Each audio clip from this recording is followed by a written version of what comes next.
মেয়েদের গালে থাপ্পড় মোড়ে কি মজা। নরম গাল, থাপ্পড় মেরে শান্তি।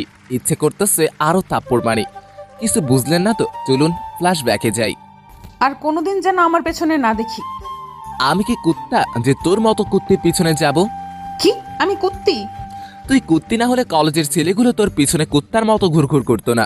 তোর মতো লুচ্চার সাথে প্রেম করা আমার সবচেয়ে বড় ভুল হয়েছে। আমি তো লুচ্চাই, সেটা তুই এখন বুঝলি? তোর সাথে কেন যে কথা বলছি, অসহ্য একটা। এখন তো অসহ্য লাগবেই কুত্তি। আমারে কুত্তি বলবি না। তাহলে তোকে কি বলবো, ইরা কুত্তি? আপদ বিদায় হ, তোর সাথে ব্রেকআপ। তুই কি ব্রেকআপ করার কে? আমি করতেছি ব্রেকআপ, আর এই নে তোর ব্রেকআপ গিফট। বলে মুখ থেকে চুইংগামটা বের করে ওর চুলে আটকায় দিলাম। যা, আমি তোকে ভুলে যাব, কিন্তু এই চুইংগামের জন্য তুই আমাকে মনে রাখবি। টাটা XGF বলেই দিলাম দৌড়। এখানে থাকলে হয়তো কপালে কষ্ট ছিল। এই হলো ফ্ল্যাশব্যাক। এখন বর্তমানে আসুন, আপনাদের সাথে পরিচয়টা সেরে ফেলি। আমি ইমন, ইন্টার সেকেন্ড ইয়ারে পড়ি। বাবা মার দুই মাত্র সন্তান, বর্তমানে এলাকার বাইরে আছি। আর যার থেকে পালিয়ে আসলাম উনি হলেন আমার GF, সরি XGF, ইরশাদ জাহান ইরা। আমরা সেম ইয়ারে পড়ি। এরাও এখানে পড়তে আসছে, গার্লস হোস্টেলে থাকে, আর আমি ম্যাসে। 1 বছর হলো ওর আর আমার রিলেশনের।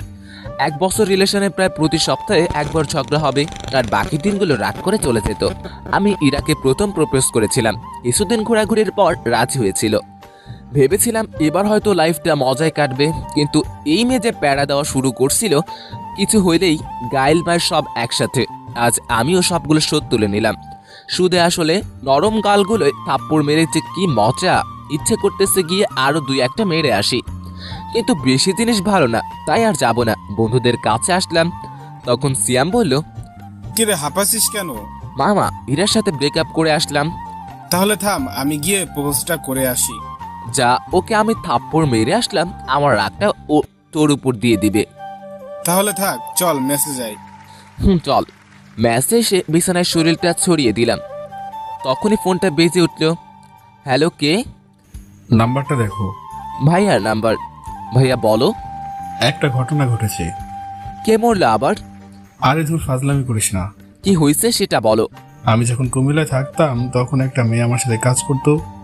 মেয়েটা অনেক সুন্দরী। ভালো তো। আমি মেয়েটাকে ভালোবাসি। ভালো তো, তারপর? মেয়েটাও আমাকে খুব ভালোবাসে। ভালো তো, তারপর? আমি ওকে বিয়ে করতে চাই। ভালো তো, তারপর? তুই আব্বা আম্মুকে বল না। তারপর? শুধু তারপর তারপর করছিস কেন? কি করবো সেটা বল। তাতে আমি কি পাবো? কি চাস? বাইক। ওকে, কিন্তু আগে কাজ। ওকে, তুই আম্মুকে গিয়ে বল। তুই আয় না। টিসির জন্য অ্যাপ্লাই করছিলাম না, ওটার জন্য থাকতে হবে। ও আচ্ছা, তারপর? আমি আব্বু আম্মুকে ফোন করে পুরো পাম দিতাছি। তুই আমার ভাই, তুই ছাড়া আমার কে আছে বল। হইছে, মনেও পাম দিও না, আমার কথাটা যেন মনে থাকে। থাকবে। শুন, ফোনে লোড দিয়ে দে, আম্মুকে ফোন দিতে হবে। 2 মিনিট দাঁড়া। ফোনটা কেটে দিলাম। কিছুক্ষণ পর ভাইয়া 100 টাকা লোড দিয়ে দিল। আম্মুকে ফোন দিলাম। কেমন আছো আম্মু? ভালো বাবা, তুই? ভালো, কিছু কথা ছিল। ফোনে টাকা নেই, কলটা ব্যাক করো তো। ফোনটা কেটে দিলাম। একটু পর আম্মু ফোন দিল। হ্যাঁ, কি বলবি বল।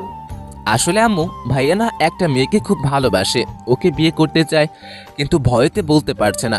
আম্মু, মেয়েটা না অনেক ভালো, দেখতে অনেক সুন্দরী, পুরীর মতো দেখতে। তুমি না করো না আম্মু, আর আব্বুকে রাজি করাও, প্লিজ প্লিজ প্লিজ। আচ্ছা, আমি ফাহাদের সাথে কথা বলতেছি, আর তোর আব্বুকেও বলতেছি। ওকে আমার সুইট মা, তুমি দুনিয়ার বেস্ট মা। হইছে, আসবি কোন দিন? টিসি দিলেই আমি চলে যাব। আচ্ছা, ভালোভাবে থাকিস। ফোনটা রেখে দিয়ে ঘুমিয়ে পড়লাম। বিকেলে ঘুম থেকে উঠলাম। বিকেলে সিয়ামকে নিয়ে বাইরে ঘুরতে বের হলাম। ঘোরাঘুরি করে ম্যাচে আসলাম। রাতে ভাইয়ার ফোন। হ্যালো, কি করিস? পাম দিস না, আম্মু ফোন দিছিল। দিছিল। কি বললো? প্রিয়ার বাসার নম্বর নিল আর বিয়ের ডেট ঠিক করলো। তোর তো ঈদ লেগে গেল তাহলে। ধুর বেটা, বিয়ে কোন দিন? আগামী শনিবার তুই আসবি না? না, পরের রবিবার আমার টিসি দিবে, ওটা নিয়ে যাব। আমার বিয়ে আর তুই আসবি না? মন খারাপ করিস না ভাইয়া, আমি যাব এখন। তাহলে আমি ডেট পিছিয়ে দিই। না, পিছানোর দরকার নাই, আমি বিয়ের কয়েকদিন পরেই যাব। ফোনটা কেটে দিলাম। ভাইয়া আমি অনেক ফ্রি বন্ধুর মতো রাতে খেয়ে দিলাম ঘুম। পরে আর কলেজে গেলাম না। এরই মধ্যে ভাইয়ার বিয়ে হয়ে গেল। ভাবির সাথে এই কয়েকদিনে অনেক কথা হয়েছে, ভাইয়ার সাথেও অনেক কথা হয়েছে। ইরার কথা অনেক মনে পড়েছে, ওর পাগলামিগুলো মিস করতাম, কিন্তু কিছু করার নেই। ব্রেকআপ তো ও করেছে। আজ টিসি দেওয়ার কথা। কলেজে গেলাম, কলেজে গিয়ে দেখি ইরার বান্ধবী টিশার সাথে দেখা। কেমন আছো? ভালো, তুমি? ভালো। হেতে কোথায়? বাসায় গেছে, ওর বোনের বিয়ে। ভালো থাকো। একেবারে চলে যাচ্ছি। ও আচ্ছা, ভালোভাবে যেও। টিসি নিয়ে সিয়ামের সাথে ম্যাচে আসলাম। আমি আর সিয়াম দুজনেই টিসি নিচ্ছি, কারণ আমরা ছোট থেকে একে অপরের সাথে থাকি। আমার এই জায়গায় চয়েসে আসে দেখি সিয়ামও আমার সাথে ভর্তি হয়। এখন দুইজনেই ট্রান্সফার নিলাম, নিজ শহরে যাব, বাঘের মতো চলাফেরা করব। পরের দিন ব্যাগ নিয়ে বেরিয়ে পড়লাম। বাসে উঠলাম, কিছুক্ষণ পর বাস ছেড়ে দিল। 6 ঘন্টা যাত্রা করে বিকেলের দিকে বাসায় আসলাম। বাসায় এসে কলিং বেল টিপ দিলাম। কিছুক্ষণ পর একজন মেয়ে এসে দরজা খুলে দিল। এটা নিশ্চয়ই আমার ভাবিজান। ভাইটু। কেমন আছো? জড়িয়ে ধরে। ভালো, ভেতরে আসো। আগে বলো ভাইয়া কই? রুমে আছে। ভাইয়ার রুমে গেলাম। ভাইয়া ঘুমাচ্ছে। ভাইয়া, আয় ভাইয়া। আরে তুই কখন এলি? এখনই। বাইক কই আমার? পরে কথা হবে, এখন ঘুমাতে দে। ও, কাজের সময় কাজে, কাজ ফুরালে পাজি। ভাবি তুমি কিছু বলো না। কি হয়েছে? আমি কিছুই তো বুঝলাম না। ভাবিকে সব কথা বললাম। তাহলে তুমি দেখো ভাইয়া কি আমার সাথে অন্যায় করতেছে না। ঠিকই তো, কাল তোমার বাইক কিনে দিবে। তুমি যাও, গিয়ে ফ্রেশ হয়ে নাও। ঠিক আছে ভাবি, তুমি না অনেক কিউট আর ভালো, একদম আমার মায়ের মতো। হয়েছে, আর পাম দিতে হবে না, যাও ফ্রেশ হয়ে নাও। আম্মুর সাথে কথা বলে আসি। আম্মুর কাছে গেলাম। আম্মু রান্নাঘরে রান্না করতেছে। পিছন থেকে জড়িয়ে ধরলাম। কেমন আছো মা? আরে তুই কখন আসলি? একবারও ফোন করলি না যে। এত প্রশ্ন, আমি যেটা প্রশ্ন করছি উত্তর দাও। তুই এসে গেছিস, এখন ভালো থাকবো। যা রুমে গিয়ে ফ্রেশ হয়ে নে। রুমে গেলাম, ফ্রেশ হয়ে একটা ঘুম দিলাম। একেবারে রাতে উঠলাম, উঠে ফোন টিপতে লাগলাম। একটু পর আম্মু খেতে ডাকলো। গিয়ে দেখি সবাই বসে আছে, সবার সাথে অনেক গল্প করলাম। খেয়ে সে কানে ইয়ারফোন লাগিয়ে গান শুনতে লাগলাম। রাতে ঘুমানোর আগে আমার গান না শুনলে আমার ঘুম আসে না। গান শুনতে শুনতে কখন যে ঘুমিয়ে পড়ছি। সকালে ভাবির ডাকে ঘুম ভাঙলো। ইমন, ওঠো। ভাবি, আর একটু ঘুমাই না। ঘুমাও তাহলে, আর বাইক কিনতে যেতে হবে না। বাইক? হুম। আচ্ছা, আমি 5 মিনিটের মধ্যে আসতেছি। ফোনে বেশি চার্জ ছিল না, তাই হয়তো আমি ঘুমের পরেই বন্ধ হয়ে গেছে। ফোন চার্জে দিয়ে ফ্রেশ হয়ে নিচে গেলাম।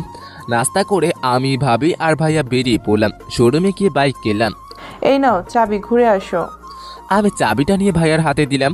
বাইকটা তোমাদের দেওয়া, তাই প্রথম তোমরাই ঘুরো, বাসায় দেখা হবে।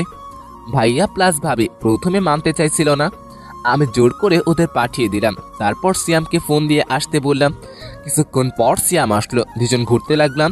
ঘোরাঘুরি করতে করতে মাঠের দিকে গেলাম। তখনই পিছন থেকে কে যেন ডাক দিল। পিছনে তাকিয়ে দেখি মিতু, স্কুল লাইফের ফ্রেন্ড। কি রে, কেমন আছিস? ভালো, তুই? ভালো। কোন দিন আসলি তোরা?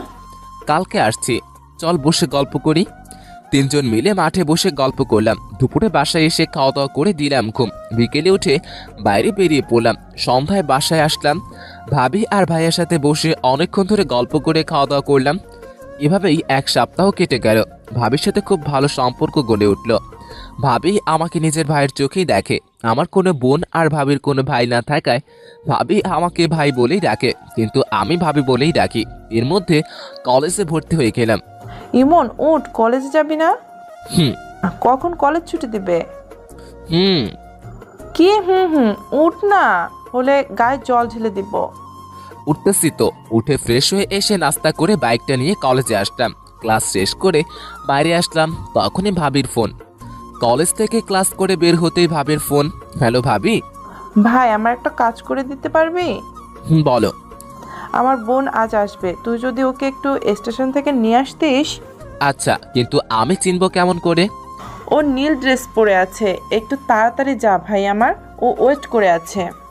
বলেই ভাবি ফোনটা কেটে দিল। বন্ধুদের থেকে বিদায় নিয়ে স্টেশনে আসলাম। এখানে তো অনেক মেয়ে নীল ড্রেস পরা থাকতে পারে, কিন্তু ভাবির বোনকে চিনবো কেমন করে?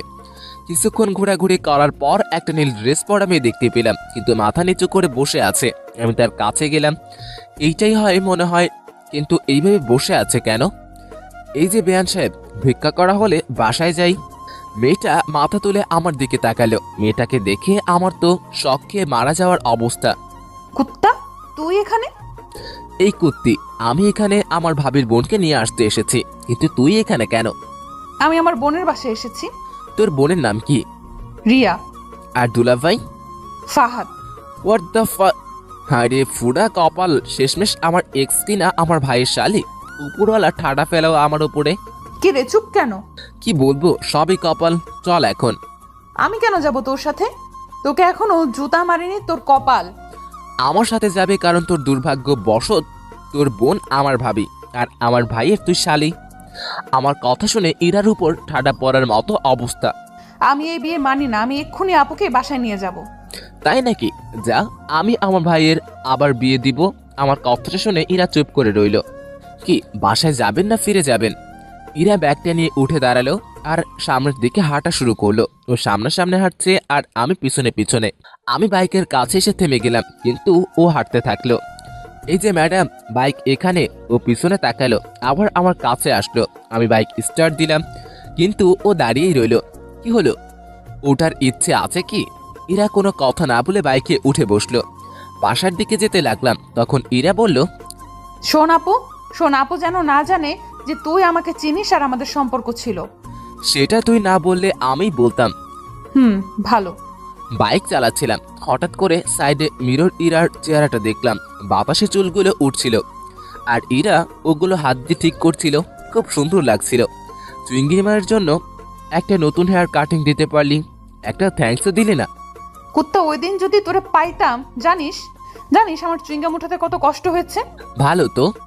ইরা আর কোনো কথা বলল না। বাসার সামনে আসতে রাস্তায় মিতুর সাথে দেখা। মিতু দেখার সাথে সাথে ডাক দিল, কই যাস? মার্কেটে যাব একটু। এটা কে? ভাবির বোন। আমাকে একটু মার্কেটে নিয়ে যাবি? তুই দাঁড়া, আমি নামিয়ে দিয়ে আসছি। আচ্ছা, তাড়াতাড়ি আয়। আমি বাইকটা নিয়ে বাসার সামনে আসলাম। ভিতরে যান, আমি আসছি। ইরা কিছুক্ষণ আমার দিকে তাকিয়ে রইল। আমি বাইকটা ঘুরিয়ে চলে আসলাম। মিতুকে নিয়ে মার্কেট করলাম। মার্কেট শেষ করে বাসায় আসলাম। বাসায় এসে ফ্রেশ হয়ে শুয়ে পড়লাম। কিছুক্ষণ পর ভাবি খাওয়ার জন্য ডাকলো। নিচে গেলাম খাওয়ার জন্য। গিয়ে দেখি এরা বসে আছে। আমি ওর সামনে বসে পড়লাম। আমি নিজের মতো খেতে লাগলাম আর ভাইয়া আর ভাবির সাথে কথা বলতে লাগলাম। এরা মাঝে মাঝে আমার দিকে তাকাচ্ছিল, মনে হয় কিছু বলতে চাইতেছিল। আমি খাওয়া শেষ করে উপরে আসতে যাব, তখনই ভাবি ডাক দিল, ইমন, এরাকে একটু ঘুরিয়ে নিয়ে আসিস প্লিজ। আমি আজ পারবো না, বাসায় অনেক কাজ আছে। আচ্ছা ভাবি, ওনাকে রেডি থাকতে বলিও। বলে নিজের রুমে চলে আসলাম। বিকেলে বাইকটা বের করে ইরার জন্য অপেক্ষা করতে লাগলাম। আসতে দেরি করছিল দেখে বাইকের হর্ন দিতে লাগলাম। কিছুক্ষণ পর ইরা আসলো। সাদা ড্রেস, কপালে কালো টিপ, খোলা চুল, জাস্ট অসাম লাগছিল ওকে। ইরা আমার সামনে এসে দাঁড়িয়ে গেল। আমি মাথা থেকে হেলমেট নামিয়ে দিলাম। উঠুন। ইরাকে নিয়ে বাইকে ঘুরতে লাগলাম। হঠাৎ করে ফোনটা বেজে উঠলো। বাইকটা থামিয়ে ফোনটা বের করলাম। বের করে দেখি মিতুর ফোন। হ্যালো। কই তুই? পার্কের পাশের রাস্তায়। পার্কে আয়, আমি ওয়েট করছি। আচ্ছা দাঁড়া। ফোনটা রেখে দিয়ে পার্কে গেলাম। গিয়ে দেখি মিতু বসে আছে। আমি বাইকটা রাখলাম আর ইরাকে বললাম, আপনি এখানে বসুন, আমি আসছি। আসলে আমি এখানে এসেছি ইরাকে জ্বালানোর জন্য না হলে আসতাম না। আমি ভালো করেই জানি ইরা আমাকে এখনো খুব ভালোবাসে, কিন্তু প্রকাশ করে না। আমি মিতুর পাশে গিয়ে বসলাম, ওর সাথে কথা বলতে লাগলাম।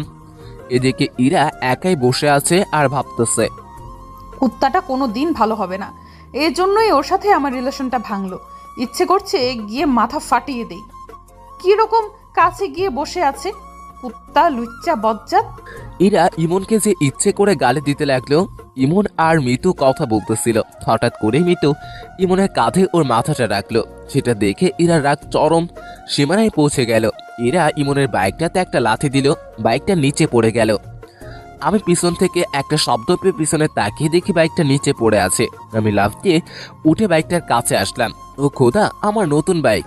ইরা তখন সাইড থেকে একটা লাথি দিয়ে বাইকের পিছনের ইন্ডিকেটর মারলো। সাথে সাথে ওটা ভেঙে পড়ে গেল। ওই খাড়া খাড়া, আমার নতুন বাইকের ভাঙার সাহস কেমন হয় তোর কুত্তি? কুত্তা, তোর বাইকেরও ভাঙবো আর তোকেও। বলেই আমার পায়ে লাঠি দিয়ে মারলো। এত জোরে মেরেছে যে পায়ে লাগার সাথে সাথে ব্যথা শুরু হয়ে গেল। আরে আরে লাগছে তো, একে তো আমার বাইক ভাঙছস, তার উপর আমাকে মারলি, আজ তোকে ছাড়বো না, আমাকে মারা, আজ তোকে ছাড়বো না। বলেই ওর হাতে লাঠিটা নিয়ে ফেলে দিলাম। ওর কোমরে এক হাত দিয়ে ওকে টান দিয়ে নিজের কাছে নিয়ে আসলাম। ইরা সারার জন্য ছটফট করছে। কুত্তা ছাড় আমায়। আমি ওর ঠোঁটে হাত দিয়ে চুপ করতে বললাম। ইরা ঠোঁটের কাছে ঠোঁট নিয়ে গেলাম। ইরা বড় বড় চোখ করে আমার দিকে তাকালো। ওর আরো কাছে যেতে নিজের চোখ বন্ধ করে ফেললো। তখন ইরা মনে মনে বলল, ইমনের এমন কাজে আশায় কেমন জানি ভেতরে একটা অন্যরকম ভালো লাগা কাজ করতে লাগলো, তাই নিজের চোখ বন্ধ করে ফেললাম। আমি ওর ঠোঁটের কাছে ঠোঁট নিয়ে গেলাম। ওর নিঃশ্বাসের শব্দ স্পষ্ট শুনতে পাচ্ছিলাম। ওর কাছে যাওয়া, ও আরো জোরে নিঃশ্বাস নিতে লাগলো। ওর ঠোঁটগুলো যেন আমাকে টানতে লাগলো। ওর ঠোঁটগুলো গোলাপের পাপড়ির মতো লাগছিল। আমি ওর ঠোঁটের সাথে ঠোঁট মিলিয়ে দিলাম। ইরাকে কিস করার সাথে সাথে ও চোখ খুলে ফেললো। তখন ইরা মনে মনে বলল, ইমন কিস করার সাথে সাথে কেমন যেন একটা ভালো লাগা অনুভূতি কাজ করতে লাগলো। প্রথমে কিছুটা ভয় পেয়েও গেছিলাম। 3 মিনিট পরে ইরাকে ছেড়ে দিলাম। দুজনে হাঁপাতে লাগলাম। আজ প্রথম ইরাকে কিস করলাম। কুত্তা, তুই আমাকে কিস করলি কেন? তুই আমার বাইক ভাঙতে চাইছিলি কেন? আমার ইচ্ছে হয়েছে, আমি ভাঙছি। আমারও ইচ্ছে হয়েছে, আমি কিস করছি। কেন, আমার ঠোঁটকে তোর বাপের সম্পত্তি? না, আমার ভাবির সম্পত্তি। তাই দেখে তুই আমাকে কিস করবি? সেটা আমার বাইক ভাঙচুর করার আগে ভাবা দরকার ছিল। ইরা আর কোনো কথাই বলল না। মিতুর কথা মনে পড়তেই আমি মিতুর কাছে আসলাম। মিতু ফোন টিপতেছে। তাহলে পিছনে কি হয়েছে ও হয়তো দেখেনি। তখন মিতুকে জিজ্ঞেস করলাম, কিরে কি করিস? তুই কই গেলি তখন? একটা কাজ ছিল, বাসায় যাব, চল। চল। মিতুকে বিদায় দিয়ে ইরার কাছে আসলাম। ইরা গাছের সাথে হেলানি দিয়ে দাঁড়িয়ে আছে। আমি বাইকটা তুলে স্টার্ট দিলাম। ইরা পিছনে এসে বলল, ইরার সাথে লজ্জায় কোনো কথা বলার ইচ্ছে হচ্ছে না। কেমন করে কি যে হয়ে গেল। ইরা ভাবতে লাগলো, ইমনকে তাহলে এখনো আমাকে ভালোবাসে? আমি তো এখনো ওকে ভালোবাসি, কিন্তু কুত্তাটা বুঝলে তো সব সময় ওর লুচ্চামি করতেই লাগবে। মনে হচ্ছে গলা টিপে মেরে ফেলি বাদরটাকে। আমি নিজেও ভাবতে পারিনি ইমন আমাকে কিস করবে। এসব ভাবতে ভাবতে ইরার ঠোঁটের কোণে একটা মুচকি হাসি ফুটে ওঠে। দুজনে বাসায় আসলাম। ওকে নামিয়ে দিয়ে বাইকটা রাখলাম। তারপর নিচের রুমে গেলাম। ফ্রেশ হয়ে শুয়ে পড়লাম। কিছুক্ষণ পর আম্মু খেতে ডাকলো। গিয়ে দেখি ইরা বসে আছে। আম্মু, ভাইয়া আর আব্বু কই? ওরা আসেনি, তোরা খেয়ে নে। ইরা আমার সামনে বসে আছে। দুজনে মাথা নিচু করে খেতে লাগলাম। ভাবি আসলো। কি রে ইরা, কেমন ঘুরলি? ভালো আপু, জায়গাটা অনেক সুন্দর। আচ্ছা, খেয়ে নে। আমি খেয়ে নিজের রুমে চলে আসলাম। রাতে ঘুম ধরছিল না, তাই ছাদে গেলাম। একটু পর মিতুর ফোন আসলো। কি রে, কি করছিস? এই তো ছাদে দাঁড়িয়ে আছি। শুয়ে আছি। মিতুর সাথে কথা বলতে লাগলাম। তখন ইরা ছাদে এসে দেখে ইমন কার সাথে যেন খেসে এসে কথা বলতেছে। ইরা রাগ উঠে যায়, কারণ সে তো এখনো ইমনকে নিজের চেয়েও ভালোবাসে। তখন ইরা মনে মনে বলল, কুত্তাটা কোনোদিনও ভালো হবে না। নিশ্চয়ই বদমাস মেয়েটার সাথে কথা বলছে। আজ ওর একদিন কি আমার একদিন। হঠাৎ করে আমি সামনে তাকিয়ে দেখি ইরা। মিতু ফোনটা রাখ, আমি পরে ফোন দিচ্ছি। আচ্ছা। মিতু ফোনটা কেটে দিল। ইরা আমার কাছে আসলো। কার সাথে কথা বলছিলি? মিতুর সাথে। এরপর থেকে যেন ওই ডাইনির সাথে কথা বলা আর দেখা করা না দেখি, বলে দিলাম। কেন, কথা বললে কি করবা? কি করব দেখাচ্ছি, দাঁড়া। ইরা আমার কাছ থেকে ফোনটা নিয়ে নিল আর বলল, ফোন পাবি না, যখন দরকার হবে আমার কাছে বলবি, আমি দিব। না, ফোন ছাড়া আমার ঘুম আসে না, ফোন লাগবেই আমার। বলছি না পাবি না। ইরার কাছ থেকে ফোন কেড়ে ফোনটা নিতে গেলাম। তখনই ওর চোর পকেটে ফোনটা ঢুকিয়ে দিল। এই চোর পকেটটা কি জানতে চাহিয়া লজ্জা দিবেন না? এইবার নিয়ে দেখা। মনটা খুব হতাশ হয়ে গেল। আমি নিচে যেতে লাগলাম।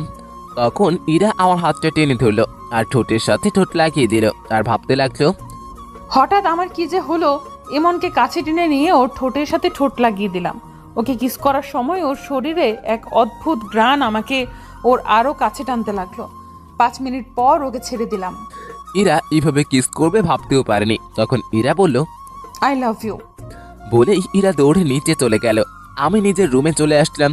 শুয়ে শুয়ে এতক্ষণ কি হলো সেটাই ভাবতে লাগলাম। সবকিছু মাথার উপর দিয়ে যাচ্ছিল। নিজে ব্রেকআপ করলো, আবার নিজেই আই লাভ ইউ বললো। আমার সাথে মজা নেওয়া, এবার দেখাবো মজা। যদি কাঁদিয়ে না ছেড়েছি তাহলে আমার নাম ইমন না।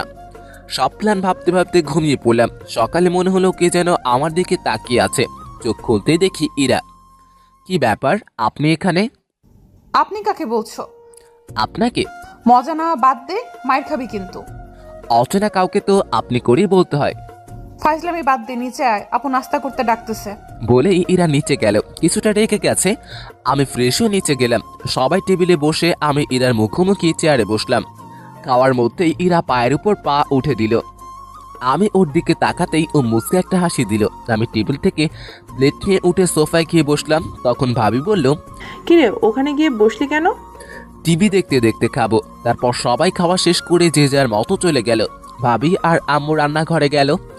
ইরা আমার পাশে এসে বসলো। আমি ওর দিকে না তাকিয়ে টিভি দেখতে লাগলাম। একটু পর ইরা আমার দিকে চেপে আসলো। আমি একটু সরে বসলাম, ও আরও চেপে আসলো। ধীরে ধীরে আমি একেবারে সোফার কোণায় চলে আসলাম। ইরা আমার শরীরের সাথে চেপে বসে আছে। আমি ওর দিকে তাকালাম, ও টিভির দিকে তাকিয়ে মুচকি হাসি দিচ্ছে। এই যে শুনছেন? কিছু বলবা? না, কিছু বলবো না। এমন ভাব করছে যেন কিছুই বুঝে না। ধুর, এখানে আর থাকবই না। যেই উঠতে যাব, ইরা আমার হাত ধরে আবার সোফায় বসিয়ে দিল আর আমার কোলে বসে পড়ল। আরে কি হচ্ছে? আম্মু ভাবি কেউ দেখে ফেলবে তো। দেখলে দেখুক, আমার কি। এখন চুপ থাকো, টিভি দেখতে দাও। ধুরবাল, ভালো লাগে না। না পারছি উঠতে, না পারছি বসে থাকতে। মুটকিটার ভরে তো পা ব্যথা করে গেল। আর একবার মুটকি বললে গলা টিপে মেরে ফেলবো। শুনলো কেমনে? হঠাৎ করে ভাবির আওয়াজ পেলাম। আমি ভয় পেয়ে ইরাকে ধাক্কা মারলাম। ইরা মেঝেতে পড়ে গিয়ে জোরে চিল্লানি দিল। ওর চিল্লানি শুনে ভাবি রান্নাঘর থেকে চলে আসলো আর বলল, কিরে নিচে বসে আছিস কেন? বসে নেই, পড়ে গেছি। কেমন করে পড়লি? এই রে, এইবার যদি বলে দেয় আমি ধাক্কা মেরে ফেলে দিছি, তখন আমি ভাবিকে বললাম, পা পিছলে পড়ে গেছে ভাবি। ও যা, রুমে গিয়ে রেস্ট নে। তখন ইরা ভাবিকে বলল, তোর কি তার ছিঁড়া? দেখতে পারতেছিস না, উঠতে পারতেছি না, রুমে যাব কেমন করে? ইমন ভাই তুই একটু রুমে দিয়ে আয় না, আমাকে রান্নাঘরে যেতে হবে। না ভাবি, আমি পারবো না। যা না ভাই একটু, তুই তো আমার সুইট ভাই। হয়েছে হয়েছে, আর মাখন মারতে হবে না, আসুন। ইরার দিকে হাত বাড়িয়ে ইরা হাত ধরে উঠতে গিয়ে আবার বসে পড়ল। কি হলো? উঠতে পারছি না। তাহলে কেমনে নিয়ে যাব? কোলে করে নিয়ে যাও। না, পারবো না। তখন ভাবি বলল, আচ্ছা আচ্ছা ঠিক আছে। ভাবি রান্নাঘরে চলে গেল। আমি ইরাকে কোলে তুলে নিলাম। ইরাকে মুসকে মুসকে হাসছে। আমি ওকে ওর রুমে নিয়ে গেলাম। ও আমার গলা জড়িয়ে ধরেছিল। ওকে বিছানায় শুয়ে দিয়ে উঠতে যাব, কিন্তু ও আমাকে জড়িয়ে ধরে রইল। কি হলো, ছাড়েন? না, আগে পাপ্পি দাও, তারপর ছাড়বো। না, পারবো না। তাহলে আমিও ছাড়বো না। আমি ইরাকে নিজের থেকে জোর করে ছাড়িয়ে চলে আসতে যাব, তখন ও হাতটা টান দিয়ে দিল। আমি ওর উপর পড়ে গেলাম। ইরা নিচে, আমি ওর উপরে। ইরা আমাকে জড়িয়ে ধরলো। মেয়েদের শরীরে এত নরম আগে জানতাম না। দয়া করে কেউ খারাপভাবে নেবেন না প্লিজ।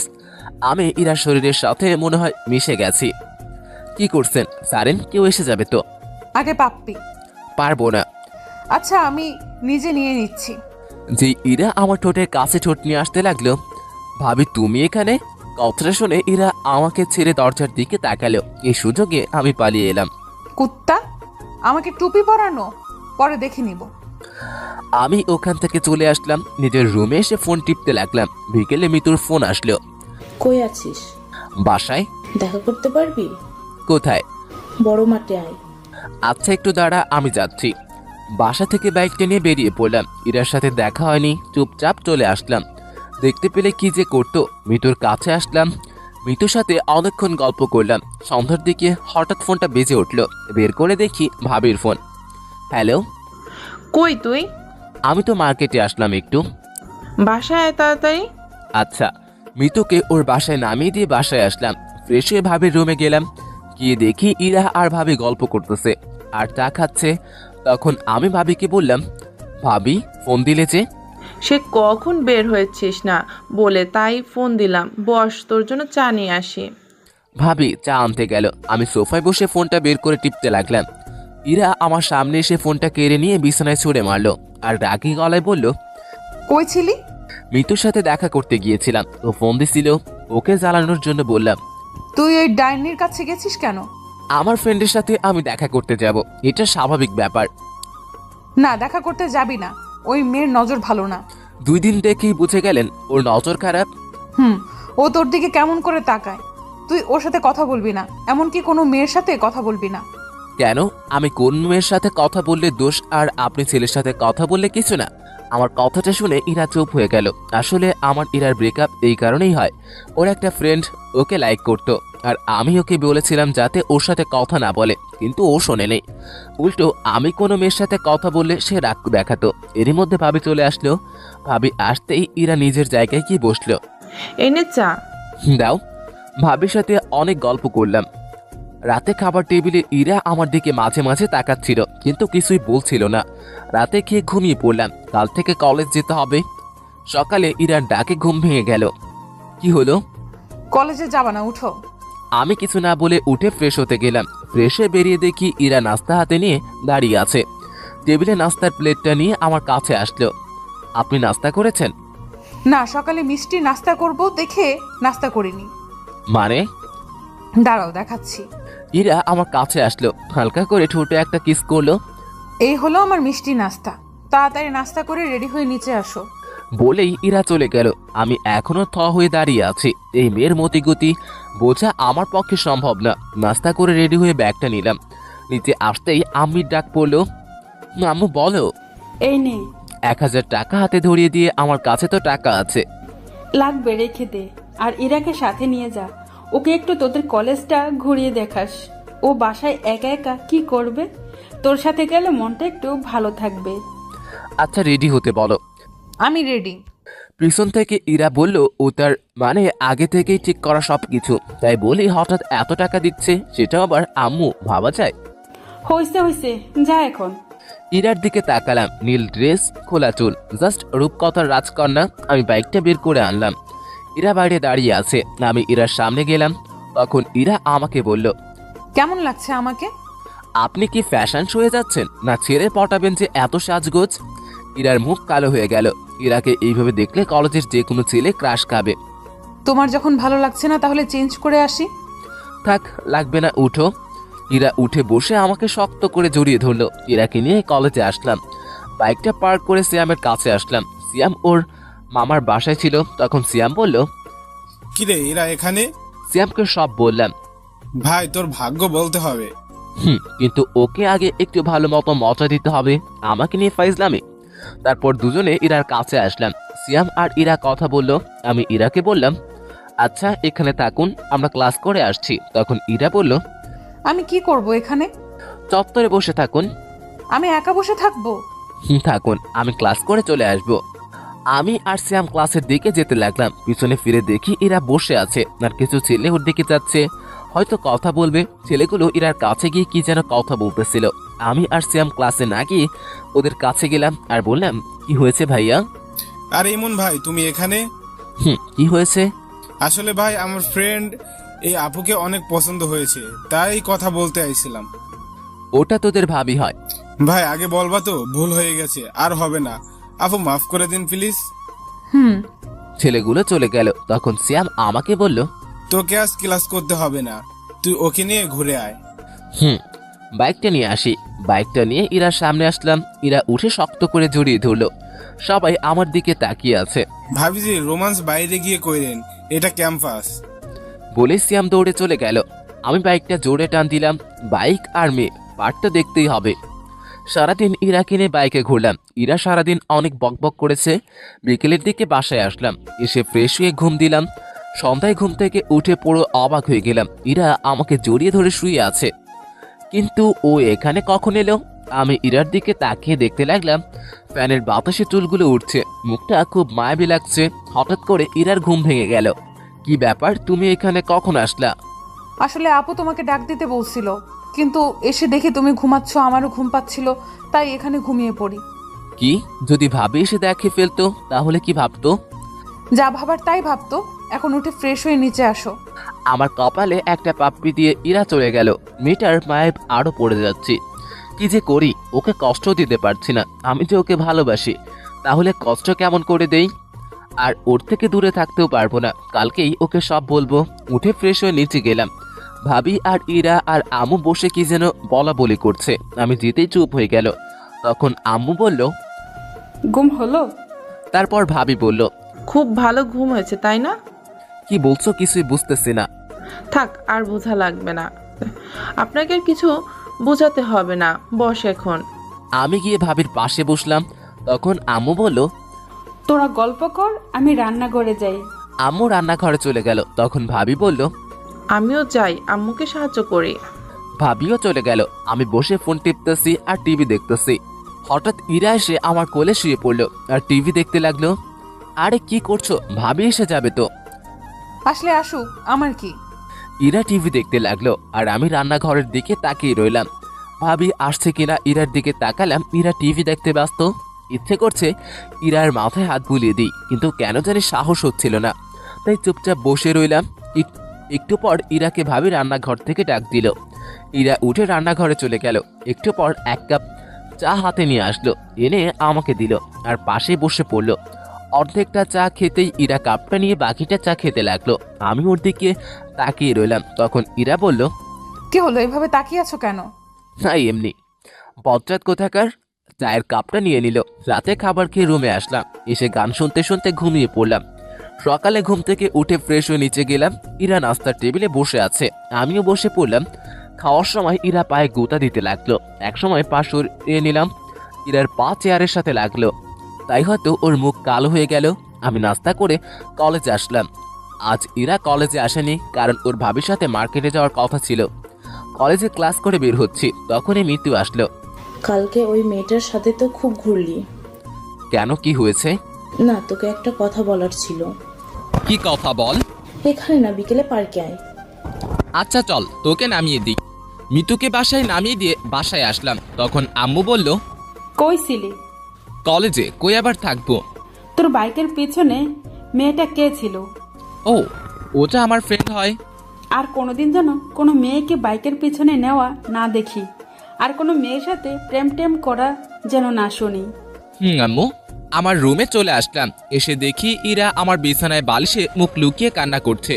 কি ব্যাপার, তুমি এখানে আর কান্না করতেছো কেন? ইরা কান্না করেই যাচ্ছে। আমি ওর কাছে গিয়ে ডাক দিলাম, তো উঠে সোজা আমার শার্টের কলার ধরল। তোকে না বলেছিলাম ওই মেয়ের সাথে কথা বলবি না, কিন্তু তুই তো ওই ডাইনির সাথে বাইকে ঘোরাঘুরি করতেছিস।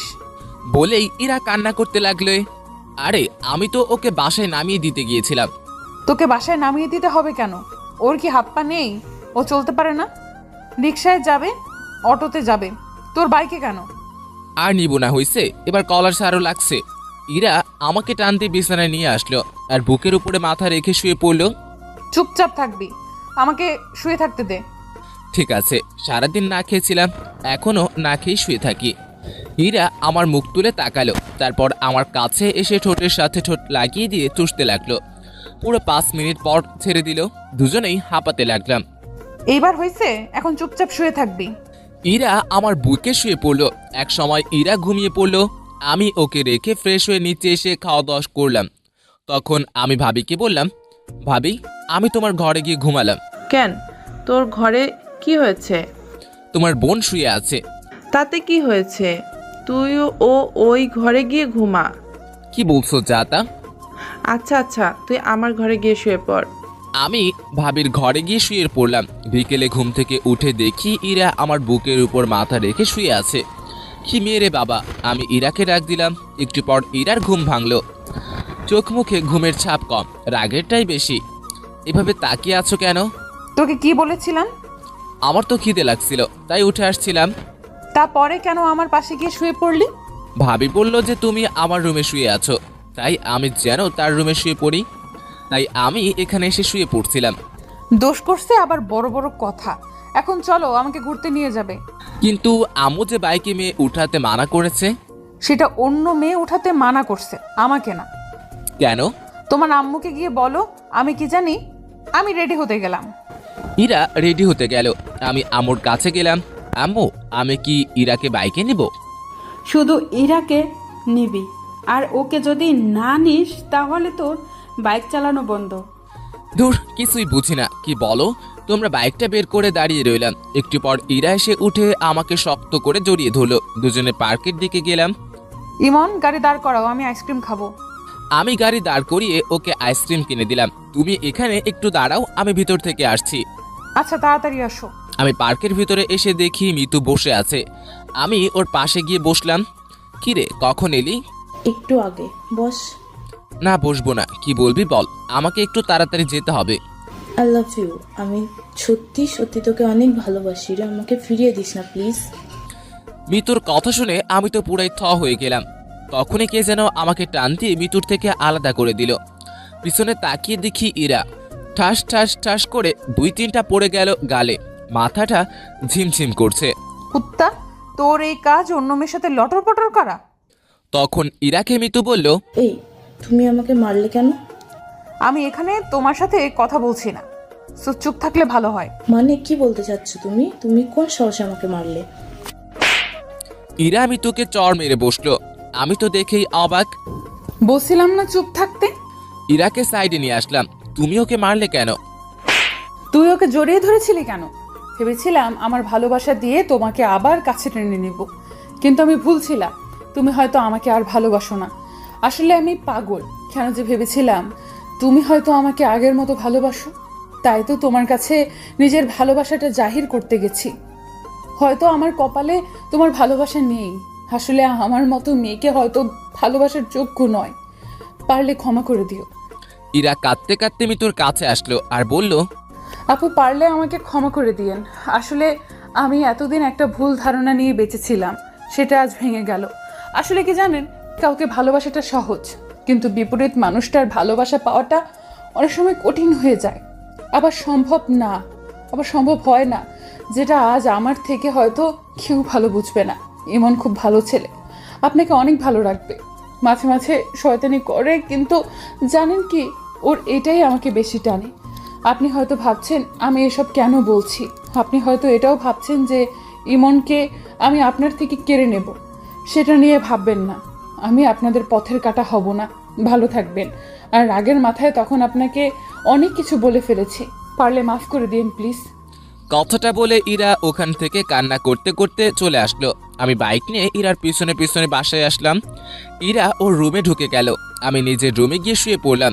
তোর কি করতে গেলাম আর কি হয়ে গেল, আমাকে ইরাকে বলতে হবে সত্যিটা। আমি ইরার রুমের সামনে গিয়ে দাঁড়ালাম। ভিতর থেকে কান্নার শব্দ শুনতে পেলাম। ইরা হয়তো কাঁদছে, নিজেকে কেমন যেন অপরাধী মনে হচ্ছে। আমি ইরাকে ডাকতে শুরু করলাম, কিন্তু ইরা দরজা খুললো না। আমি দরজা ধাক্কাধাক্কি করতে লাগলাম। ইরা দরজা খুললো। তখন ইরা বলল, প্লিজ আমায় একটু একা থাকতে দিন। যদি আপনি আরেকবার এভাবে এসেছেন, তাহলে আমি এক্ষুনি এই বাসা ছেড়ে চলে যাব। কথাটা বলেই ইরা দরজা বন্ধ করে দিল। আমি রুমে চলে আসলাম। একটু পর ভাবি খাওয়ার জন্য ডাকলো, গিয়ে দেখি ইরা নেই। তখন আম্মু বলল, ইরার সাথে তোর কি হয়েছে? কই কিছু হয়নি তো। তাহলে ও কান্না করছে কেন? আমি আর কিছুই বললাম না, মাথা নিচু করে রইলাম। খেতে ইচ্ছে করছিল না, তাই না খেয়ে নিজের রুমে চলে আসলাম। চোখ বন্ধ করে শুয়ে আছি। একটু পর মাথায় কারো হাতের স্পর্শ পেলাম। চোখ খুলে দেখি ভাবি। আমার ভাইটার বুঝি মন খারাপ? না ভাবি, এমনি ভালো লাগছে না তাই। আমাকে বুঝি বলা যাবে না, তাই না? আসলে তেমন কিছু না, মাথাটা খুব ব্যথা করছে তো তাই খুব খারাপ লাগছে। তুই চিন্তা করিস না, আমি সব ঠিক করে দিব। তুই এখন ঘুমা। কথাটা বলেই ভাবি চলে গেল। আমি চুপ করে শুয়ে রইলাম। চোখে ঘুম নেই। চোখ বন্ধ করলেই ইরার হাসি মুখটা সামনে আসছে। যে করেই হোক ওকে আমাকে পেতেই হবে। ওকে আর আমার থেকে দূরে যেতে দিব না। চিৎকার করে বলতে ইচ্ছে করছে, ইরা আমি তোমাকে ভালোবাসি। কাল যে করেই হোক ওর থেকে ক্ষমা চাইতে হবে। দরকার পড়লে ওর পায়ে পড়ব, কিন্তু ওকে নিজের থেকে দূরে যেতে দিব না। সারা রাত ঘুম হয়নি। ভোর রাতে ঘুমিয়ে পড়লাম। সকালে ঘুম থেকে উঠে ফোনটা হাতে নিয়ে দেখি 11টা বাজে। আমি তাড়াতাড়ি করে ইরার রুমে গেলাম। গিয়ে দেখি রুম ফাঁকা, ইরার জামা কাপড় কিছুই নেই। আমি দৌড়ে নিচে আসলাম। ভাবি, ভাবি, আই ভাবি। কি হয়েছে? ইরা কই? ও আজ সকালে চলে গেছে। অনেক আটকানোর চেষ্টা করেছি কিন্তু পারিনি। কয়টার ট্রেন? 10:30-এ। আমি তাড়াতাড়ি করে বাইকটা বের করে স্টেশনের দিকে বেরিয়ে পড়লাম। সাবধানে যাস। স্টেশনে গিয়ে দেখি ট্রেন চলে গেছে। সাইড বেঞ্চে বসে পড়লাম। চোখের কোণ দিয়ে এক ফোঁটা জল মাটিতে পড়লো। নীরবে বসে কাঁদতে লাগলাম। আজ আমার ভুলের জন্যই ইরা আমার থেকে দূরে চলে গেল। একটু পর ভাবির ফোন আসলো। হ্যালো ভাবি। কি হয়েছে তোর? তোর কণ্ঠটা এমন শোনা যাচ্ছে কেন? না কিছু না, বলো কি বলবা। পেলি ওকে? না ভাবি। আচ্ছা তুই বাসায় আয়, তোর সাথে কথা আছে। আচ্ছা আমি এক্ষুনি আসছি। বাইকটা নিয়ে বাসার দিকে যেতে লাগলাম। মুখের সামনে শুধু ইরার ছবিটাই ভেসে উঠছিল। তখনই হঠাৎ করে কথা থেকে যেন একটা রিক্সা বাইকের সামনে চলে আসে। আমি কন্ট্রোল সামলাতে না পেরে বাইকটা রিক্সার সাথে লাগিয়ে দেই। চোখ খুলে দেখি মাথায় হাত আর পায়ে ব্যান্ডেজ। ভাবি সাইডে বসে আছে। ভাবি তোমরা এখানে? আর বাইকটা ঠিক আছে তো? তোর অ্যাক্সিডেন্ট করার পর একজন তোর ফোন দিয়ে আমাদের ফোন করে হাসপাতালে আসতে বলে। আজ তোর যদি কিছু হয়ে যেত তাহলে আম্মুকে মুখ দেখাতাম কেমন করে বল? কিছু হয়নি তো? কিচ্ছু হয়নি। তুই জানিস তোর মাথায় হাতে পায়ে কয়টা সেলাই পড়েছে? থাক, সেটা বলার দরকার নেই। চুপচাপ শুয়ে থাক, বিকেলে তোর বাসায় নিয়ে যাব। ভাবি বাইরে চলে গেল। বিকেলে বাসায় গেলাম।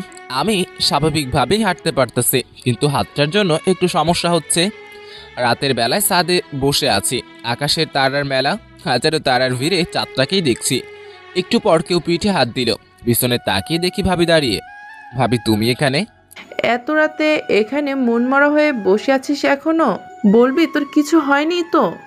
আসলে ভাবি, ঠিক আছে ঠিক আছে, যদি আমাকে আপন না ভাবিস তাহলে বলতে হবে না। ভাবি আমি ইরাকে ভালোবাসি, আর আমরা একে অপরকে অনেকদিন ধরেই চিনি। সে আমি, আম্মু, তোর ভাইয়া আর আব্বু সবাই জানে। এরা আমাদের সব বলেছে। সেদিন কি হয়েছে সেটা বল। সেদিনের সব কথা ভাবিকে খুলে বললাম। বুঝলাম এটা শুধু একটা ভুল বোঝাবুঝি। আসলে আমার বোনটার রাগ আর অভিমানটা একটু বেশি, বুঝলি? সেটা অনেক আগেই বুঝে গিয়েছি। আচ্ছা, আমি দেখি কি করা যায়, কিন্তু এরকম মন খারাপ করে বসে থাকা চলবে না। যা রুমে গিয়ে রেস্ট নে। এভাবে 5 দিন কেটে গেল। মাথা হাত পায়ের সেলাই খুলে ফেললেও দাগগুলো রয়ে গেছে। সকালে ভাবির ডাকে ঘুম ভাঙলো। ইমন, তাড়াতাড়ি উঠে ফ্রেশ হয়ে রেডি হয়ে নিচে আয়। কেন? আজ তুই, আমি আর তোর ভাইয়া আমাদের বাসায় যাব। ভাবির কথাটা শুনে আমার খুশির সে মানা ছিল না। ভাবিকে জড়িয়ে ধরলাম। থ্যাংক ইউ ভাবি, তুমি দুনিয়ার বেস্ট কিউট ভাবি। হয়েছে, আর পাম দিতে হবে না, তাড়াতাড়ি নিচে আয়। তুমি 2 মিনিট ওয়েট করো, আমি 1 মিনিটে আসতেছি। আমি তাড়াতাড়ি ফ্রেশ হয়ে রেডি হলাম। তারপর নিচে আসলাম। নাস্তা করে বসে আছি। কিছুক্ষণ পর ভাইয়া আসলো। কিরে, ব্যাগ গোছানো শেষ?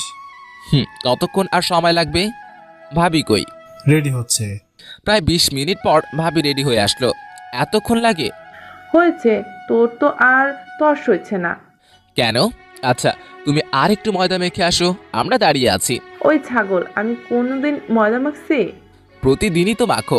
দাঁড়া, তোর মায়ের হয়নি অনেকদিন। ও, তোমরা ঝগড়া বাদ দিয়ে চলো তো। এমনিতে তোমার ময়দা মাখতে অনেক সময় লেগে গিয়েছে, আর দেরি করলে ট্রেন মিস হয়ে যাবে। কি? আমি ময়দা মাখি? যাবই না আমি। যাও তোমরা। ভাবি রাগ করছো কেন? ভাইয়া তো মজা করে বলতেছে। আমি তো জানি তুমি আটা সুন্দরী না। আমার ভাবি দেখতে অনেক কিউট। ঠিক আছে, তুই বলছিস বলে যাচ্ছি, না হলে ওর আজ খবর করে দিতাম। ভাবির কথা শুনে ভাইয়ের মুখটা একদম চুপসে গেল। এবার চলো, না হলে দেরি হয়ে যাবে। চল। তারপর একটা অটো নিয়ে স্টেশনে গেলাম। কিছুক্ষণ পর ট্রেন আসলো। আমার তো আর তরিস হয়েছে না, কখন যে পৌঁছাবো কে জানে। আমার ব্যাপারটা হয়তো ভাবি বুঝতে পারছে, তাই বারবার আমার দিকে তাকিয়ে মুসকি মুসকি হাসছে। কি হলো, হাসছো কেন? না, এমনি। তবে একটা কথা বলে দেই, আর 1 ঘন্টা লাগবে যেতে, তাই বারবার টাইম দেখা বন্ধ কর। কি 1 ঘন্টা? কেন, তুই কি 2 ঘন্টা শুনতে চাচ্ছিলি? আরে না, আমি তো ভাবছিলাম আধা ঘন্টা। আর বাবারে বাবা, কি প্রেম পাগল দেবর আমার। ধুর, তোমাদের যত সব আলতু ফালতু কথা। থাকবোই না আর এখানে। কথাটা বলার পর সিট থেকে উঠে ট্রেনের দরজার কাছে এসে দাঁড়িয়ে রইলাম। ইরা আর আমার কেটে যাওয়া দিনগুলোর কথা ভাবতে লাগলাম। এসব কথা ভাবতে ভাবতে হঠাৎ কাঁধে কারো যেন হাত পড়লো। পিছনে তাকিয়ে দেখি ভাইয়া। আর কতক্ষণ দাঁড়িয়ে থাকবি? আমরা তো প্রায় এসে পড়েছি, তাড়াতাড়ি চল। চলো। কিছুক্ষণ পর স্টেশন আসলো। স্টেশন থেকে বেরিয়ে 2টা রিক্সা নেওয়া হলো। একটাতে ভাবি আর ভাইয়া, আর একটাতে আমি। প্রায় 10 মিনিট পর একটা বাসার সামনে রিক্সা দাঁড়িয়ে গেল। হয়তো এটাই ভাবিদের বাসা। ভাইয়া আর ভাবি নেমে গেল, তাই আমিও নেমে গেলাম। ভাইয়া রিক্সার ভাড়া দিয়ে চলো।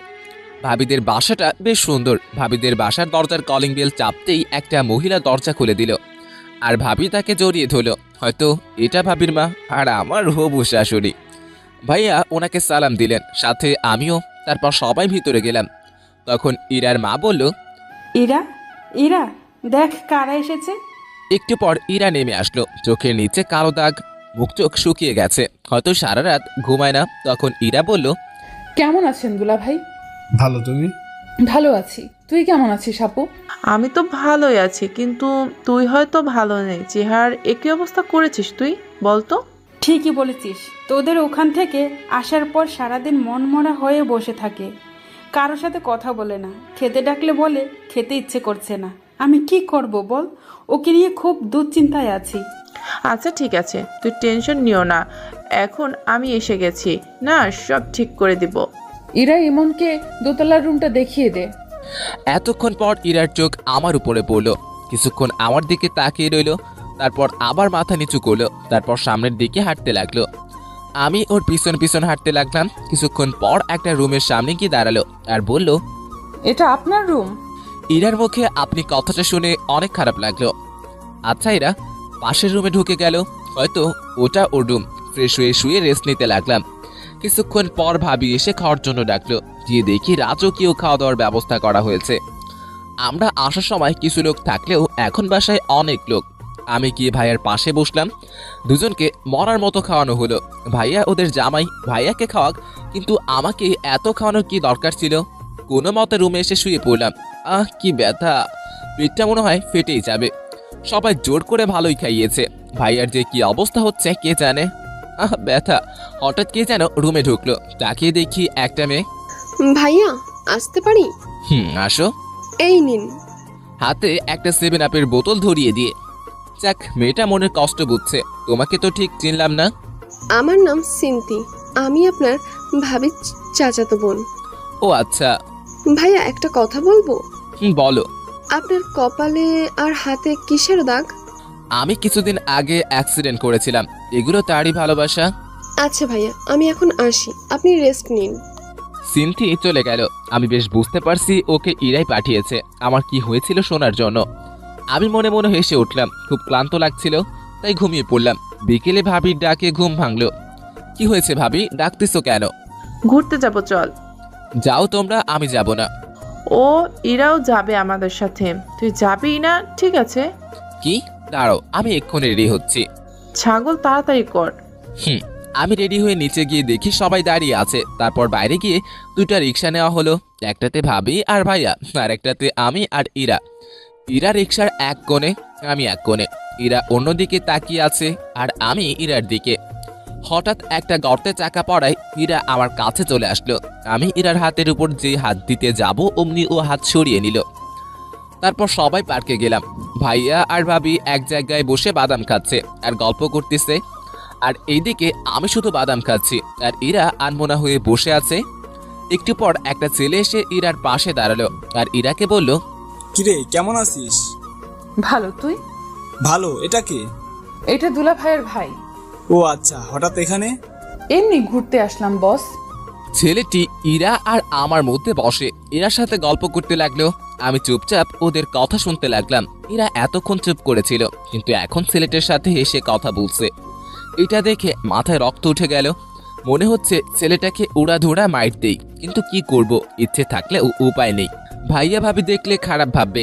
তখনই দেখলাম একটা মেয়ে দূরে বসে একলা ফোন টিপতেছে। দাঁড়াও, আমাকে রাগানো, এবার দেখাচ্ছি। আমি ওদের ওখান থেকে উঠে মেয়েটার কাছে আসলাম আর মেয়েটাকে বললাম, কারোর জন্য অপেক্ষা করছেন? কেন বলুন তো? না, একা বসে আছেন তাই বললাম। একা বসে থাকলে কি কারোর জন্য অপেক্ষা করা হয়? আসলে সেটা না, কিন্তু এখানে তো কেউ একা আসে না, তাই বললাম আর কি। ও, তাহলে আপনিও একা আসেননি?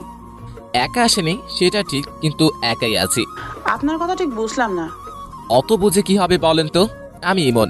আমি নিশি। আমার কথার উত্তরটা কিন্তু পেলাম না। কোনটা? এই যে কারোর জন্য অপেক্ষা করছেন কিনা। না, তেমন কেউ নেই।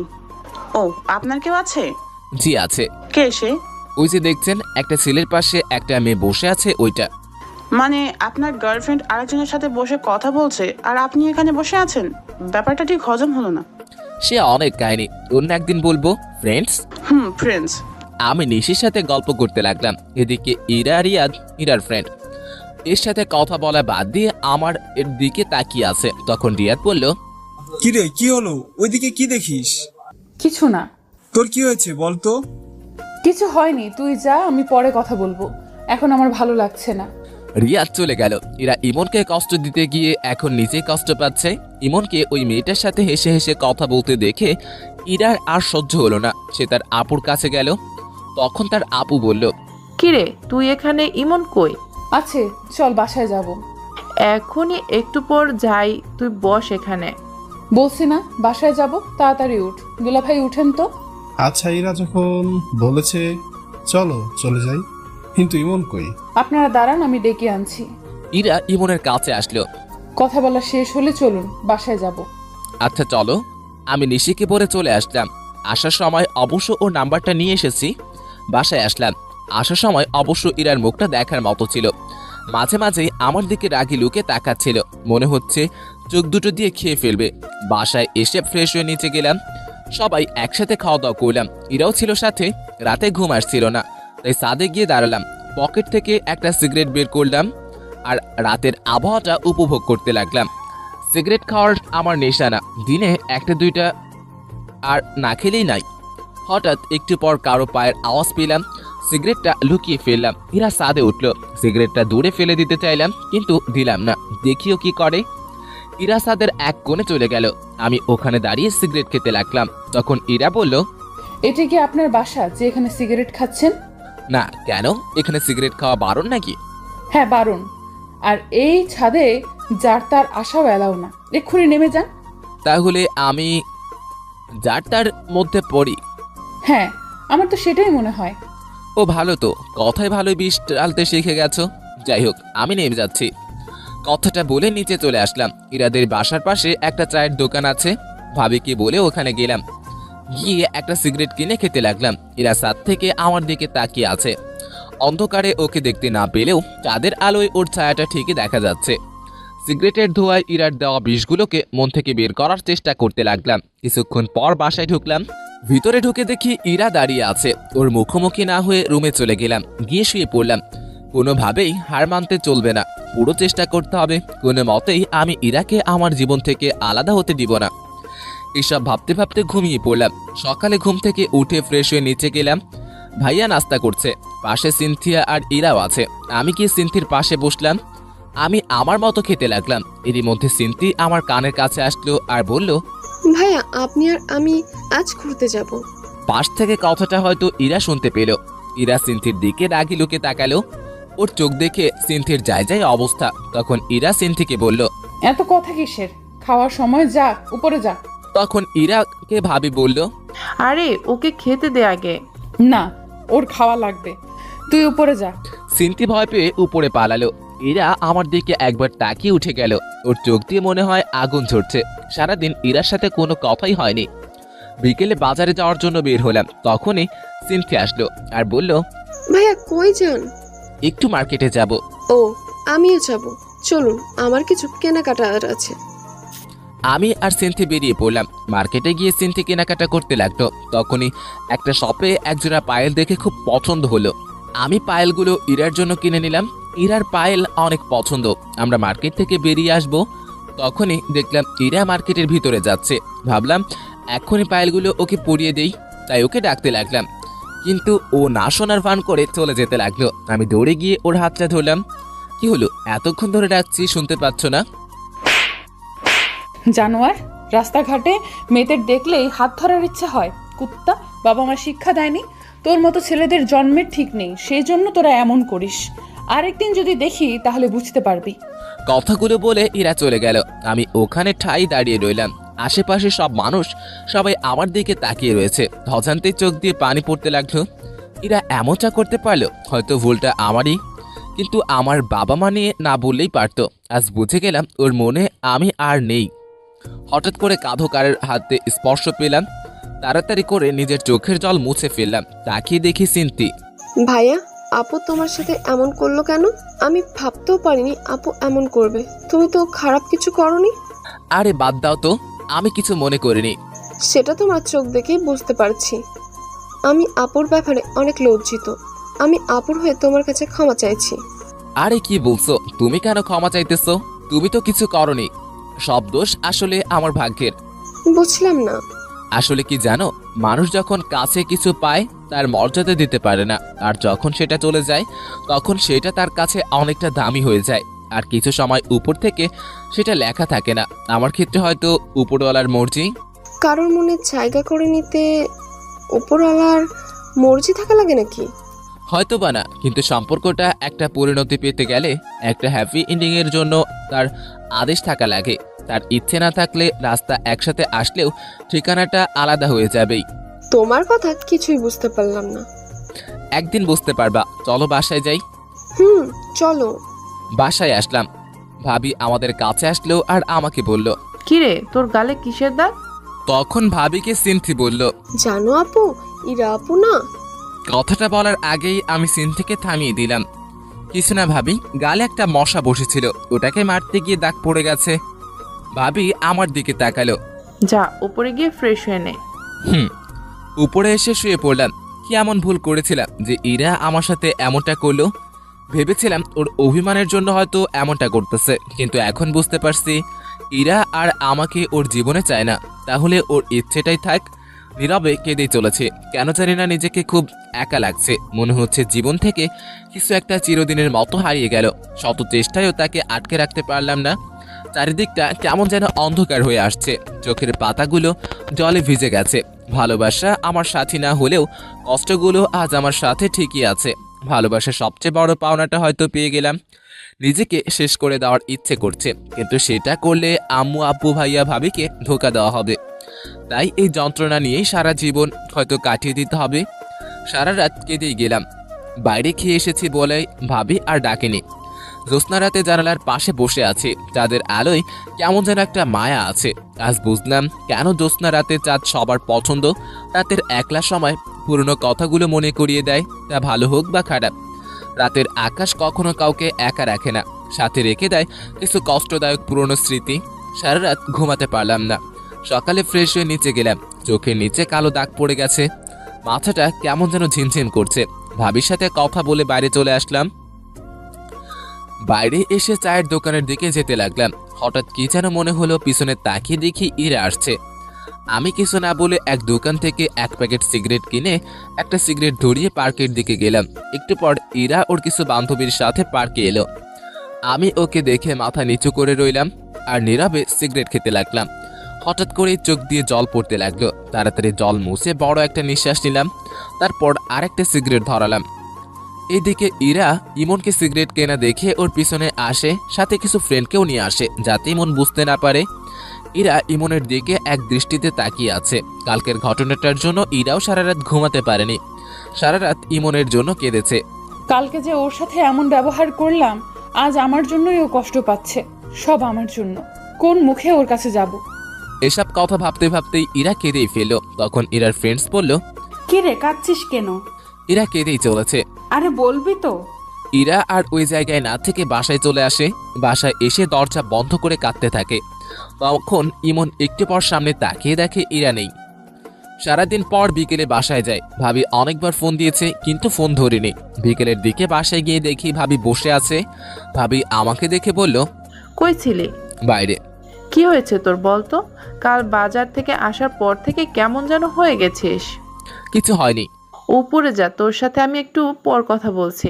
আমি রুমে এসে শুয়ে পড়লাম। মাথাটা খুব ব্যথা করছে। একটু পর ভাবি আসলো আর বলল, তুই সিগারেট খাস? আমি চুপ হয়ে গেলাম। আমি নিজে তোর শরীর থেকে সিগারেটের গন্ধ পেয়ে। কি হলো বলছিস না কেন? আমি চুপচাপ করে রইলাম। আর যেন কোনোদিন সিগারেট খাওয়া না দেখি। তারপর ভাবি আমার কাছে আসলো, আমার মাথায় হাত বুলিয়ে দিতে লাগলো আর বলল, এরা কি বলেছে তোকে?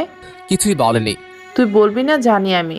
ভাবি সিনথিকে ডাক দিল। একটু পর সিনথি রুমে আসলো আর সিনথিকে বলল, কাল মার্কেটে কি হয়েছিল? কই কিছু হয়নি তো আপু। আরেকবার মিথ্যা কথা বললে থাপ্পড় মেলে গাল ফাটিয়ে দিব, বজ্জাত মেয়ে। ভাবির ধমকে সিনথি কেঁদে দেয়। কান্না করা বন্ধ কর। ভাবির ধমকে সিনথি চুপ হয়ে যায়, কিন্তু চোখ দিয়ে জল পড়েই যাচ্ছে।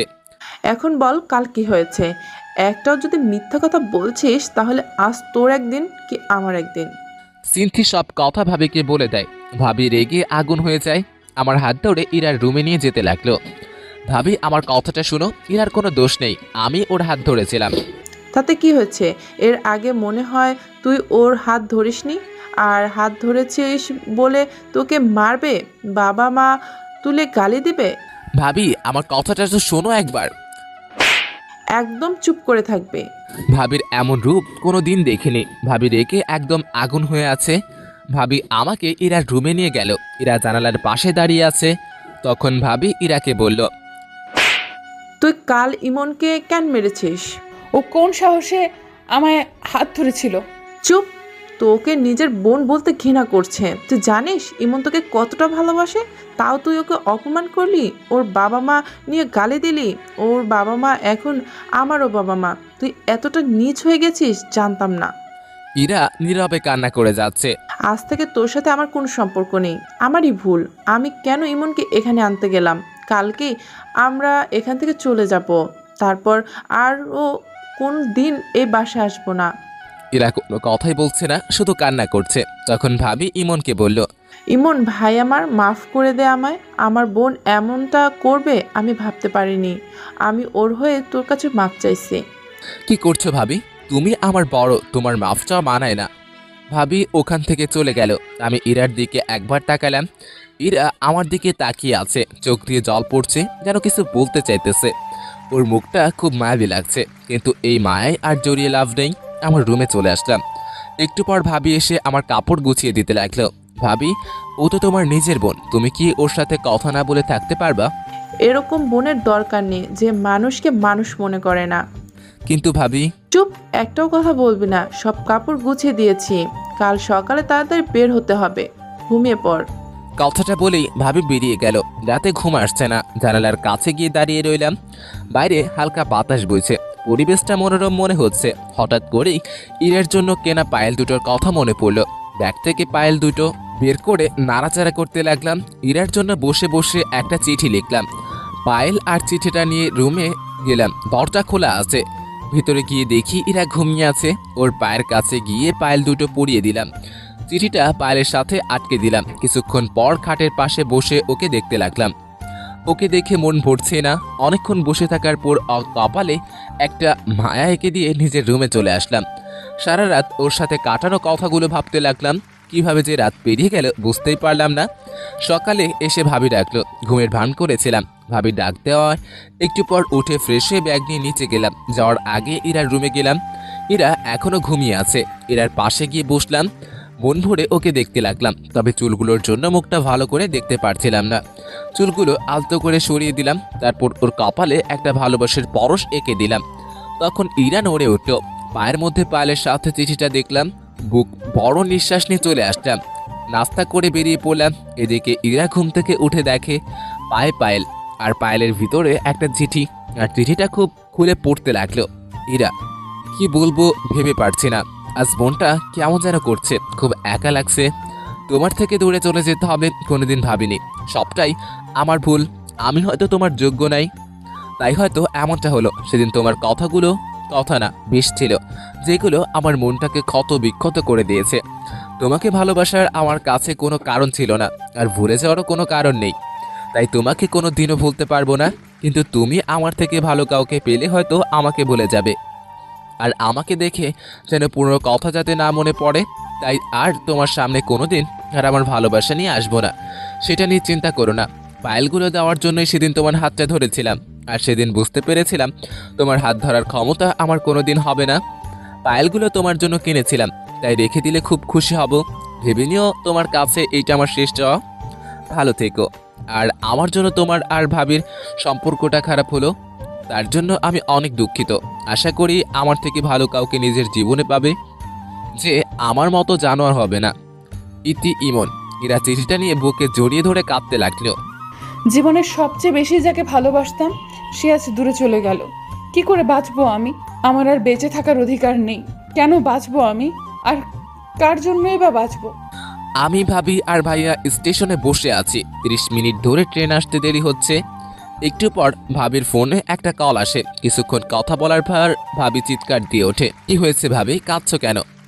ইমন, ইরা না সুইসাইড করার চেষ্টা করছে। কি বলছো? ইরা কোথায় এখন? আম্মু ওকে হাসপাতালে নিয়ে গেছে। তাড়াতাড়ি চলো। আমরা সবাই হাসপাতালে গেলাম। অজান্তেই চোখ দিয়ে পানি বেয়ে পড়ছে। ভাবি আমার কাছে আসলো আর বলল, কাঁদিস না ভাই আমার। ভাবি, পাগলিটার কিছু হয়ে গেলে আমি যে বাঁচতে পারবো না।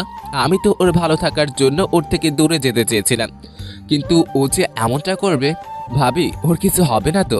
কিছু হবে না, আমি ডাক্তারের সাথে কথা বলছি, ও একদম ঠিক হয়ে যাবে। আমি ওর কাছে যাব ভাবি। একটু পর ডাক্তার চেক আপ করছে, তুই চুপটি করে বস, আমি আসতেছি।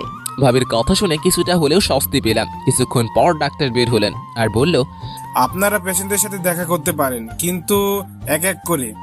সবাই দেখা করতে গেল। ভাবি আমাকে আগে যেতে বলল, কিন্তু আমি সবার পরে গেলাম। এরা শুয়ে আছে। আমি ঢুকতেই আমার দিকে তাকিয়ে মুখ ঘুরিয়ে নিল। আমি ওর পাশে গিয়ে বসলাম। ওর হাতে ব্যান্ডেজ করা, দুজনে চুপচাপ। এরা অন্যদিকে মুখ ঘুরিয়ে আছে। আমি ওর হাতের উপরে হাত রাখলাম। এরা চুপচাপ, দুজনের মুখে কোনো কথা নাই। কি বলবো ভেবেই পাচ্ছি না। না, ওকে একটু রাগিয়ে দেই। আমি কি চলে যাব? আসতে কে বলেছে? কেউ বলেনি, নির্লজ্জের মতো চলে আসছি। এখন ফিরে যাই। যা, চলে যা, লাগবে না তোকে। আরে চিল্লাচ্ছ কেন? যাচ্ছি তো। উঠতে যাব, তখন দেখছে ইরা ফুপিয়ে ফুপিয়ে কান্না করছে। মুখটা কি এদিকে ঘোরানো যাবে? না, যাবে না, চলে যা তুই, কারো দরকার নেই আমার। সত্যি তো, ইরা চুপ, কান্না করছে। কি হলো?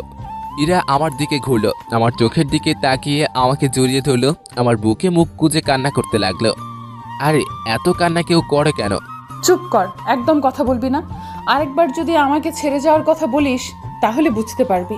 তাহলে সেদিন বাজারে কি বললে? আসলে সেদিন তোমাকে সিনথির সাথে দেখে মাথা খারাপ হয়ে গেছিল, তাই আবল তাবল বলে ফেলেছি। আমাকে মাফ করে দিও প্লিজ। তুমি যদি মাফ না করো তাহলে আমি আবার কিছু করে ফেলবো। আরে পাগলি, আমি কি তোমার উপর রাগ করে থাকতে পারি? অবশ্য আবার হাত কাটলে ভালোই হবে। কেন?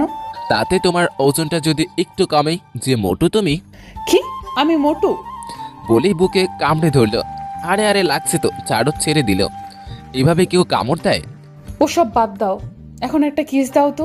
কি কিস? এখন না, বিয়ের পর। দিবা কিনা বলো। কেউ এসে পড়বে। তোর গুষ্টি কিলাই।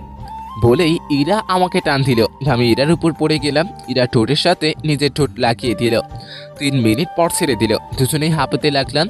ইরা আবার ঠোঁটের সাথে ঠোঁট লাগিয়ে দিল। এভাবে 3 বার কিস করলো।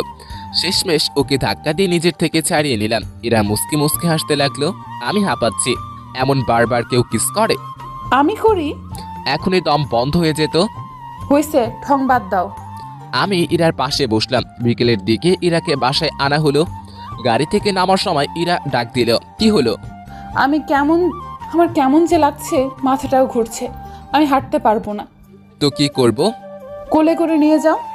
কি বলছো? ভাইয়া ভাবি আছে তো? নিয়ে যাবে কিনা বল। ভাবি তখন আমার কাছে আসলো। কি হয়েছে, বাসায় চল। দেখো না আপু, আমার মাথাটা ঘোরাচ্ছে, কেমন যেন লাগছে। ওকে বলছি কোলে করে নিয়ে যেতে, কিন্তু কিছুতেই নিয়ে যাচ্ছে না। একটা মেয়ে অসুস্থ, ওকে সাহায্য করা বাদ দিয়ে কি বলছিস? যা উপরে নিয়ে যা। কথাটা বলে ভাবি হাসতে হাসতে চলে গেল। আমি ইরাকে কোলে তুলে নিলাম। ইরা আমার গলা জড়িয়ে ধরলো। ইরাকে ওর বেডে শুইয়ে দিলাম। তখন ইরা বলল, আমার পাশে শুয়ে পড়ো। না না, সবাই কি ভাববে? বলছি না শুয়ে পড়ো। ইরা জোর করে ওর পাশে শোয়ালো। আমার বুকে মাথা গুঁজে চুপ করে রইল। কিছুক্ষণ পর, ইমন, হুম। একটা কিস করি? না। করি না? এখন না, এখন ঘুমাও। তাহলে মাথায় হাত বুলিয়ে দাও। ঘুমাও। আমি ইরার মাথায় হাত বুলিয়ে দিতে লাগলাম। কিছুক্ষণ পর ইরা ঘুমিয়ে পড়লো। রাতে ইরাকে খাইয়ে দিলাম। রাতেও ইরা ওর পাশে জোর করে শোয়ালো। ভাবিকে বললাম। ভাবি বলল, এরা অসুস্থ, ওকে একা রাখা ঠিক হবে না। ভাইয়াও ভাবির সাথে নিল। মাঝরাতে। ইমন, শুনছো? কি হলো? ছাদে যাব, চলো। রাত 1টা বাজে। এখন ছাদে গিয়ে কি করবা? চাঁদ দেখবো, চলো না। কাল গেলে হয় না? না, হয় না, চলো এক্ষুনি। চলো। আরে আরে, আমি হাঁটতে পারবো না, কোলে নিয়ে যাও। ইরাকে কোলে করে ছাদে নিয়ে গেলাম। দুজনে দোলনায় বসলাম। ইরা আমার কাঁধে মাথা রাখলো। মুহূর্তটা চাওয়ার কিছু ছিল না। মনে হয় সময়টা এখানে থেমে যাক আমাদের এই মুহূর্তে। ইমন, আবার কি হলো? আর ছেড়ে যাবে না তো? যতদিন পর্যন্ত উপরে যে আছে তার ডাক না পড়ছে, ততদিন পর্যন্ত আমি তোমার পাশেই আছি। একটা কথা বলবো? বলো। একটা কিস দিবা? আবার? দিবা না? যাও, তোমার সাথে কথা নাই। আরে আমি কি বলছি দিব না? তাহলে দাও। ইরার কপালে একটা মায়া এঁকে দিলাম। এরকম করে কেউ কিস দেয়? তাহলে কেমন করে দেয়? দাঁড়াও দেখাচ্ছি। এরা আমার কাছে আসলো। এরা নিঃশ্বাসের শব্দ স্পষ্ট শুনতে পাচ্ছিলাম। ইরার ঠোঁট আমার ঠোঁটের কাছাকাছি। কেমন যেন একটা অদ্ভুত অনুভূতি কাজ করতে লাগলো। ইরার ঠোঁট দুটো আমাকে টানছে মনে হচ্ছে। ইরার ঠোঁটের সাথে ঠোঁট লাগিয়ে দিলাম। ইরা আমাকে জড়িয়ে ধরলো। কিছুক্ষণ পর ছেড়ে দিলাম। ইরা আমাকে আমার কোলে মাথা রাখলো। দুজনেই চন্দ্রবিলাস করতে লাগলাম। ভালোবাসায় প্রত্যেকটা মুহূর্ত একটা অদৃশ্য সম্পদ। ভালোবাসায় হারানো কিছু নেই। সবসময় প্রকৃত ভালোবাসা হয় না। কিছু সময় মানুষ মোহের শিকার হয়, আর সেটাকেই ভালোবাসা ভেবে বসে। প্রকৃত ভালোবাসায় শেষে গিয়ে শুধু থেকে যাবে দুটি মন, আর জীবনের শেষ মুহূর্ত পর্যন্ত তাদের ভালোবাসা। হ্যালো বন্ধুরা, গল্পটি কেমন লাগলো অবশ্যই কমেন্ট করে জানাবেন।